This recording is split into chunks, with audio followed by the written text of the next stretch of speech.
Hello there. Welcome to this tutorial. This first tutorial is going to be just some basic introduction things to Autodesk Tinkercad.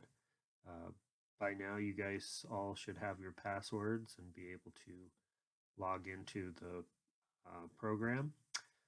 Um, so once you're on here, you're going to just click on your icon over here and you're going to start a new design,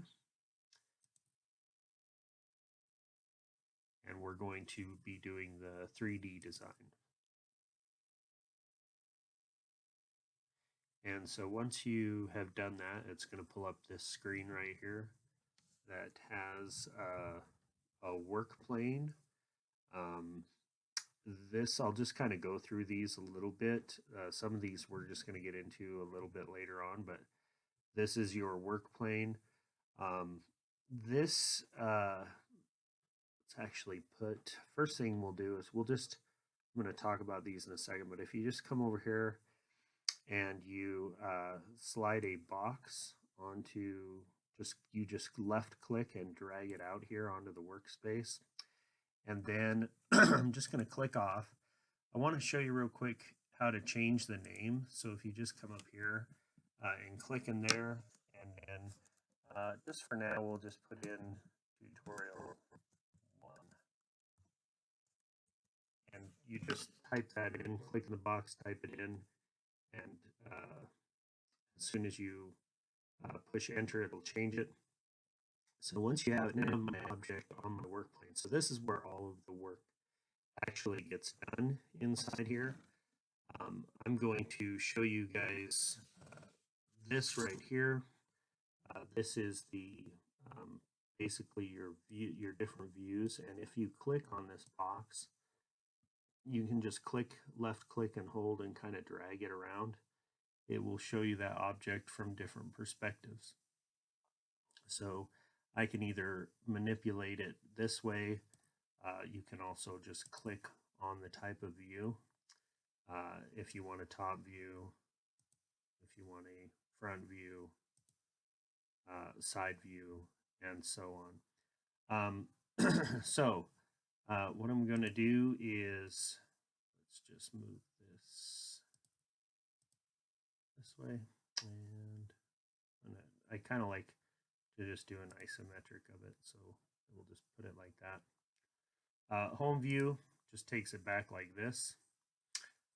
This is a fit in all view, which is going to basically make it so it is up all into your screen like that.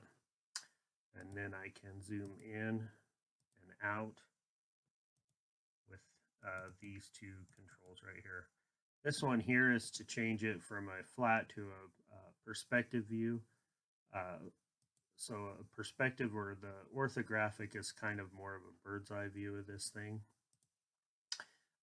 The orthographic takes away any kind of distortions, and it's a little bit better just for using for looking at measurements and things like that. So I'm going to take a quick second and show you how this grid works.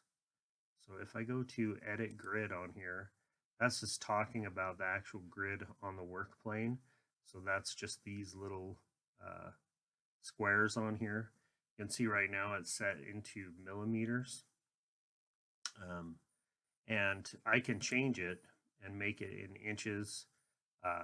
We're not going to be using bricks at all, but for now we're just going to leave it as millimeters. The width, this right here is just showing, this is the total width of the work plane, is 200 of those units. So that's 200 individual squares for the width, and it's the same for the length. So it's square. I can change these and manipulate them. For now, we're just going to leave that the way it is. So everything's just kind of the same. So also, I can set the snap grid. Right now, it's set to 1 millimeter. So if I take and move this thing anywhere, it's going to automatically place it on a grid that is right there. It's won't put it halfway between grids or anything like that because I have it set at a whole grid. So anytime I move it, it's going to snap it. Notice I can't place it anywhere but on one of these grids. So so that is how you do that. The other thing I want to show you, there's also a tool here called the ruler tool, which I can place down here somewhere. Again, it's going to be part of that kind of that snap. And so if I place this ruler here, when I click on the object here in the green, it's going to show me how far away that is. So this is a good tool to use for, say, for placing an origin or something like that. So now what I want to do is I'm going to change these so that this thing sits right on that origin.